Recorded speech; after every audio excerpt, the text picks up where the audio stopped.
പശ്ചിമേഷ്യയിൽ നിന്ന് അതീവ ഗുരുതരമായിട്ടുള്ള ആഗോള യുദ്ധ സൂചനകളാണ് ഇപ്പോൾ പുറത്തു വരുന്നത്. ജോർദാനിലെ അതീവ സുരക്ഷിതമായിട്ടുള്ള അമേരിക്കൻ വ്യോമസേന താവളത്തിന് നേരെ ഇറാൻ തൊടുത്ത ഒന്നിലധികം ബാലിസ്റ്റിക് മിസൈലുകൾ ആകാശത്ത് വെച്ച് തന്നെ വിജയകരമായിട്ട് തകർത്തതായിട്ട് US സെൻട്രൽ കമാൻഡ് ഔദ്യോഗികമായിട്ട് സ്ഥിരീകരിച്ചിരിക്കുകയാണ്. യുദ്ധത്തിന് അയവില്ല. പശ്ചിമേഷ്യ വീണ്ടും ഭീതിയിലാണ്.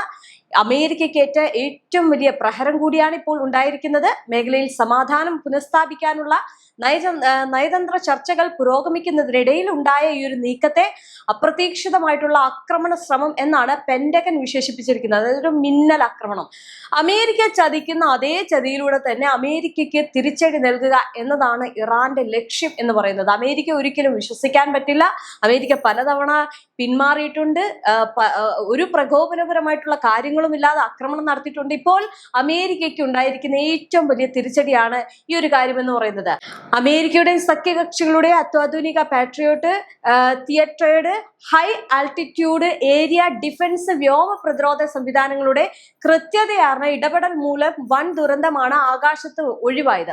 അതായത് മിസൈലുകൾ ലക്ഷ്യസ്ഥാനത്തേക്ക് എത്തുന്നതിന് മുമ്പ് തന്നെ അന്തരീക്ഷത്തിൽ വെച്ച് വെടിവെച്ചിട്ടതിനാൽ അമേരിക്കൻ സൈനികർക്കോ താവളത്തിനോ യാതൊരുവിധ ആളപായമോ നാശനഷ്ടങ്ങളോ സംഭവിച്ചിട്ടില്ല എന്നാണ് സൈനിക വക്താക്കൾ അറിയിച്ചിരിക്കുന്നത്. എങ്കിലും പശ്ചിമേഷ്യയിലെ US താവളങ്ങളെ ലക്ഷ്യമിട്ടുള്ള ഇറാന്റെ ഇസ്ലാമിക് റവല്യൂഷണറി ഗാർഡ് കോർപ്പസിന്റെ ഈ ഒരു നീക്കം നേരിട്ടുള്ള സൈനിക ഏറ്റുമുട്ടലിലേക്ക് വഴി തുറന്നിരിക്കുകയാണ്. തന്ത്രപ്രധാനമായിട്ടുള്ള ഈ ഒരു ആക്രമണം നടന്ന സമയവും പശ്ചാത്തലവും സംഭവത്തിന്റെ ഗൗരവം ഇരട്ടിയാക്കുന്നുണ്ട്. അതായത് വൈറ്റ് ഹൗസിൽ US പ്രസിഡന്റ് ഡൊണാൾഡ് ട്രംപും ഇസ്രായേൽ പ്രധാനമന്ത്രി ബെഞ്ചമിൻ നെതന്യാഹുവും തമ്മിൽ ഒരു മിഡിൽ ഈസ്റ്റിലെ സുരക്ഷാ സാഹചര്യങ്ങളെ കുറിച്ച് നിർണായക കൂടിക്കാഴ്ച നടത്തി മണിക്കൂറുകൾക്കകമാണ് ഇറാൻ ഈ ഒരു മിസൈൽ വർഷം നടത്തിയത്. അതായത് നേരിട്ടൊരു ആക്രമണം ആദ്യമായിട്ടാണ് ഇറാൻ നടത്തുന്നത്. ഇറാന്റെ വളരെ കൃത്യതയാർന്നിട്ടുള്ള ഒരു തന്ത്രം കൂടിയാണിത്. US ഇസ്രായേൽ സംയുക്ത പ്രതിരോധ അച്ചുതണ്ടിനുള്ള ഇറാന്റെ നേരിട്ടുള്ള വെല്ലുവിളിയായും തങ്ങൾക്കെതിരെയുള്ള നീക്കങ്ങൾക്കുള്ള ഒരു മുൻകൂർ പ്രതിരോധവുമായിട്ടാണ് അന്താരാഷ്ട്ര പ്രതിരോധ വിദഗ്ധർ ഈ ഒരു അപ്രതീക്ഷിത ആക്രമണത്തെ വിലയിരുത്തുന്നത്. പശ്ചിമേഷ്യയിൽ വലിയൊരു നയതന്ത്ര ചർച്ചയ്ക്ക് വഴി തുറക്കുന്നതിനായിട്ട് ഇറാന് നേരെ നടത്തി വന്നിരുന്ന ആക്രമണങ്ങൾ അമേരിക്ക താൽക്കാലികമായിട്ട് നിർത്തിവെച്ചിരുന്ന സാഹചര്യത്തിലാണ് ഇറാന്റെ ഭാഗത്ത് നിന്ന് ഈ ഒരു അപ്രതീക്ഷിത അല്ലെങ്കിൽ ഒരു മിന്നൽ പ്രകോപനം ഉണ്ടായിരിക്കുന്നത്. US സൈന്യത്തിന്റെ ഈ ഒരു താൽക്കാലിക പിന്മാറ്റത്തെ തങ്ങൾക്കെതിരെയുള്ള തന്ത്രപരമായിട്ടുള്ള നീക്കമായിട്ട് ഇറാൻ വിലയിരുത്തിയതായാണ് ഇത്തരം ഒരു കടുത്ത ആക്രമണത്തിലേക്ക് അവരെ പ്രേരിപ്പിക്കുന്നത്. ഇനി ജോർദാൻ അതിർത്തിയിൽ അതീവ തന്ത്രപ്രധാനമായിട്ട് പ്രവർത്തിക്കുന്ന അമേരിക്കൻ വ്യോമസേന താവളത്തിന്റെ റഡാർ സംവിധാനങ്ങളെയും കമാൻഡ് സെന്ററുകളെയും പൂർണ്ണമായിട്ടും തകർക്കുക എന്ന കൃത്യമായിട്ടുള്ള ലക്ഷ്യത്തോടെയാണ് ഇറാന്റെ ഇസ്ലാമിക് റവല്യൂഷണറി ഗാർഡ് കോർപ്പസ് അല്ലെങ്കിൽ IRGC ഒരു അതീവ മാരകമായിട്ടുള്ള ബാലിസ്റ്റിക് മിസൈലുകൾ ഒരേ സമയം വിക്ഷേപിച്ചിരിക്കുന്നത്. അതോടൊപ്പം തന്നെ ആക്രമണത്തിന് മുന്നോടിയായിട്ട് US സെൻട്രൽ കമാൻഡിന്റെ തത്സമയ റഡാർ നിരീക്ഷണ സംവിധാനങ്ങളും യുദ്ധക്കപ്പലുകളിലെ ഇന്റലിജൻസ് വിഭാഗവും മിസൈലുകളുടെ സാന്നിധ്യവും മുൻകൂട്ടി കണ്ടെത്തിയിരുന്നു.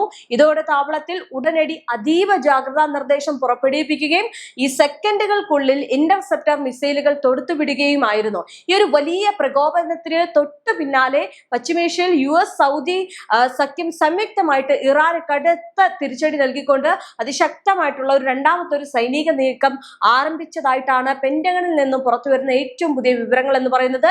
ഇറാഖ് അതിർത്തിക്കുള്ളിൽ താവളം ഉറപ്പിച്ച് പ്രവർത്തിക്കുന്നതും ഇറാന്റെ സാമ്പത്തിക ആയുധ സഹായങ്ങൾ സ്വീകരിക്കുന്നതുമായിട്ടുള്ള കദായിബ്, ഹെസ്ബുള്ള ഉൾപ്പെടെയുള്ള ഇറാൻ അനുകൂല സായുധ മിലിഷ്യകളുടെ പ്രധാന ഒളിത്താവളങ്ങൾക്ക് നേരെ US സൗദി വ്യോമസേനകൾ സംയുക്തമായിട്ടൊരു കനത്ത ബോംബാക്രമണം നടത്തി എന്നാണ് വരുന്നത്. കഴിഞ്ഞ ദിവസങ്ങളിൽ നമുക്കറിയാം സഖ്യസേനയുടെ വിവിധ ക്യാമ്പുകൾക്ക് നേരെ ഇറാൻ അനുകൂല ഗ്രൂപ്പുകൾ നടത്തിയ സമാനതകളില്ലാത്ത ഡ്രോൺ ആക്രമണങ്ങൾക്കുള്ള ഒരു കൃത്യമായിട്ടുള്ള മറുപടിയാണ് നൽകുന്നത്. എങ്കിലും അവിടെ ഇറാൻ തൊടുത്തുവിട്ട ഓരോ മിസൈലും അമേരിക്കയുടെ ഏറ്റവും വലിയ നാശമായിരുന്നു. ഇറാഖിലെ ഭീകരവാദ ലോജിസ്റ്റിക് കേന്ദ്രങ്ങളിലുമാണ് ഇപ്പോൾ കമാൻഡ് കൺട്രോൾ റൂമുകളിലും തകർത്തെന്നാണ് സെറ്റ്കോം അതായത് ഔദ്യോഗികമായിട്ട് പത്രക്കുറിപ്പിൽ വ്യക്തമാക്കുന്നത്. ഇറാന്റെ ഡ്രോൺ മിസൈൽ ഭീഷണികളെയും പ്രാദേശിക അധിനിവേശ ശ്രമങ്ങളെയും ഒന്നിച്ചു നേരിടാൻ സൗദി അറേബ്യയും യുണൈറ്റഡ് സ്റ്റേറ്റും തമ്മിലുള്ള ഒരു പ്രതിരോധ സഹകരണം ചരിത്രത്തിലില്ലാത്ത വിധം ശക്തമാകുന്നതിന്റെ വ്യക്തമായിട്ടുള്ള സൂചനയാണ് ഇറാഖിലെ ഈ ഒരു സംയുക്ത വ്യോമാക്രമണം എന്ന് പറയുന്നത്. പക്ഷെ എങ്കിൽ പോലും സൗദിക്ക് വലിയ രീതിയിലുള്ള പേടിയും അല്ലെങ്കിൽ ഭയവും കൂടി ഉണ്ട്. കാരണം ഈ സൗദിയുടെ വൈദ്യുതി അല്ലെങ്കിൽ എണ്ണകളൊക്കെ ഈ ആക്രമിക്കപ്പെട്ടേക്കാം എന്നുള്ള ഒരു ഭയം അവിടെ നിലനിൽക്കുന്നുണ്ട്. കാരണം ഈ പറയുന്നത് പോലെ തന്നെ മറുവശത്ത് യമനിലെ ഹൂത്തികൾ ഈ സൗദിയെ നന്നായിട്ട് തന്നെ അല്ലെങ്കിൽ നല്ല രീതിയിൽ തന്നെ അവർക്കെതിരെ തിരിച്ചടിക്കുന്നുണ്ട്. ഇറാന്റെ മിസൈൽ പ്രയോഗത്തെ കടുത്ത ഭാഷയിൽ അപലപിച്ച ഇസ്രയേൽ പ്രതിരോധ മന്ത്രാലയം തങ്ങളുടെ അതിർത്തികളെ ലക്ഷ്യമിട്ടുള്ള ഏത് ഡ്രോൺ മിസൈൽ ഭീഷണികളെയും നിഷ്പ്രഭമാക്കാൻ അയം ഡോം ആരോ സംവിധാനങ്ങളുമായിട്ട് ഇസ്രയേൽ വ്യോമസേന സജ്ജമാണെന്ന് പ്രഖ്യാപിച്ചു കഴിഞ്ഞു. ഇതോടെ നമുക്ക് ഒരു കാര്യം മനസ്സിലായി, സമാധാന ചർച്ചകൾ വീണ്ടും കാറ്റിൽ പറത്തിക്കൊണ്ടാണ് ഇപ്പോൾ ഈ ഒരു ആക്രമണം നടത്തിയിരിക്കുന്നത്. പശ്ചിമേഷ്യയുടെ അശാന്തി ഇപ്പോഴും നിലനിൽക്കുകയാണ്. മാത്രമല്ല ഇപ്പോൾ കുറച്ചുകൂടി ഭീതിയിലേക്കാണ് കടന്നുകൊണ്ടിരിക്കുന്നത്. ഇറാന്റെ ആക്രമണം എന്ന് പറയുന്നത് അമേരിക്കയ്ക്ക് ഏറ്റവും വലിയ പ്രഹരം കൂടിയാണ്. മാത്രമല്ല കഴിഞ്ഞ ദിവസങ്ങളിൽ അവിടുത്തെ പ്രതിരോധ സെക്രട്ടറി ഒക്കെ പറഞ്ഞൊരു കാര്യമുണ്ടായിരുന്നു, ഈ ഒരു യുദ്ധം അവസാനിപ്പിക്കുന്നത് ഇറാനാണെന്ന്. അതുകൊണ്ട് തന്നെ ഈ ഒരു യുദ്ധം അമേരിക്കയും ഇസ്രയേലും തുടങ്ങി വെച്ചാൽ പോലും ഒരിക്കലും അവർക്ക് അത് നിർത്താൻ കഴിയില്ല. കാരണം ഈ യുദ്ധം അവസാനിപ്പിക്കുന്നത് ഇറാൻ തന്നെയാണ്. അതിന്റെ ഭാഗമായിട്ടാണ് ഇറാൻ തന്റെ പൂർവാധി വീര്യത്തോടെ വീണ്ടും പുറത്തു വന്നത്. മാത്രമല്ല വലിയ ആക്രമണം നടത്തുന്നത്. ഇനി പുതിയ സൈനിക സംഘർഷങ്ങളുടെ പശ്ചാത്തലത്തിൽ ലോകത്തെ ഏറ്റവും പ്രധാനപ്പെട്ട ആഗോള ഊർജ്ജ വ്യാപാര പാതയായിട്ടുള്ള ഈ ഹോർമുസ് കടലിടുക്കിലൂടെയുള്ള എണ്ണക്കപ്പലുകളുടെ സുരക്ഷ ഉറപ്പാക്കാൻ US 5ാം ഫ്ലീറ്റിലെ യുദ്ധക്കപ്പലുകൾ നിരീക്ഷണം അതീവ കർശനമാക്കിയിട്ടുണ്ട്. ഈ പശ്ചിമേഷ്യയിൽ പുകയുന്ന യുദ്ധഭീതി ആഗോള സാമ്പത്തിക വിപണിയെയും ഇതിനോടകം തന്നെ ബാധിച്ചു കഴിഞ്ഞു.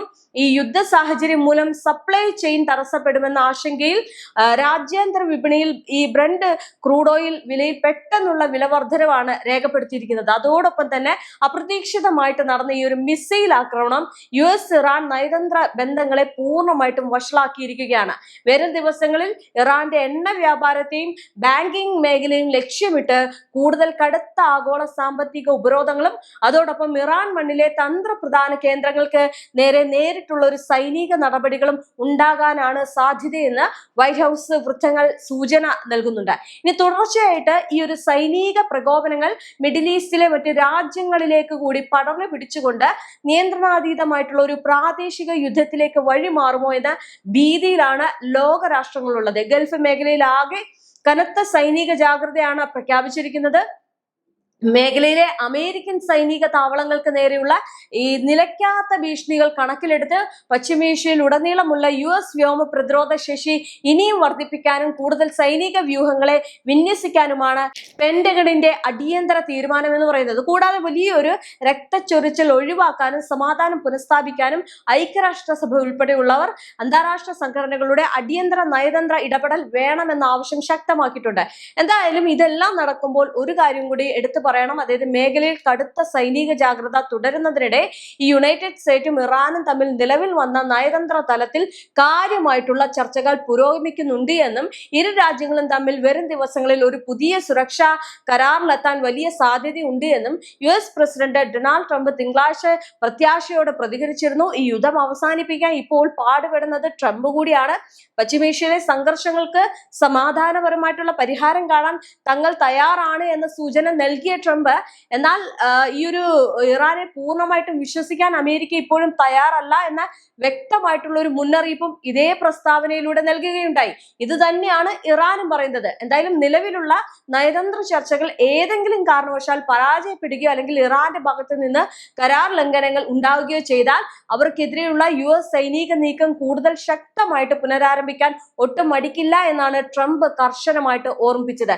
ഇതിന് കഴിഞ്ഞതിന് ശേഷമാണ് ഇപ്പോൾ ഈ ജോർദാനിൽ ആക്രമണം നടന്നത്. എന്തായാലും നയതന്ത്രത്തിന്റെ വാതിലുകൾ തുറന്നടിക്കുമ്പോഴും ഇറാന്റെ ആണവ മിസൈൽ ഭീഷണികളെ നേരിടാൻ സർവ്വസജ്ജമായിട്ട് അമേരിക്ക ഒരുങ്ങുമ്പോൾ അമേരിക്കയ്ക്ക് വലിയ സമ്മർദ്ദം ഉണ്ടാകുകയാണ്. ഇറാന്റെ പ്രത്യാക്രമണത്തിൽ അമേരിക്ക ആകെ പെട്ടിരിക്കുകയാണ്.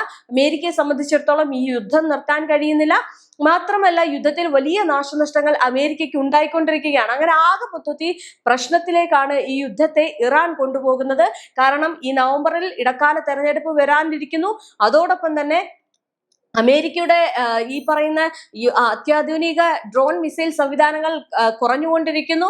അങ്ങനെ ആകെ മൊത്തത്തിൽ പ്രതിസന്ധി അനുഭവിക്കുന്ന ട്രംപിനെ അല്ലെങ്കിൽ അമേരിക്ക കൂടുതൽ സമ്മർദ്ദത്തിലാക്കുകയാണ് ഇപ്പോൾ ഇറാൻ ചെയ്യുന്നത്. എന്തായാലും ഇറാന്റെ ഭാഗത്ത് നിന്ന് വലിയ ആക്രമണങ്ങൾ തുടരുന്നത് ഈ അമേരിക്കയെ സംബന്ധിച്ചിടത്തോളം വലിയ പരാജയം തന്നെയാണ്.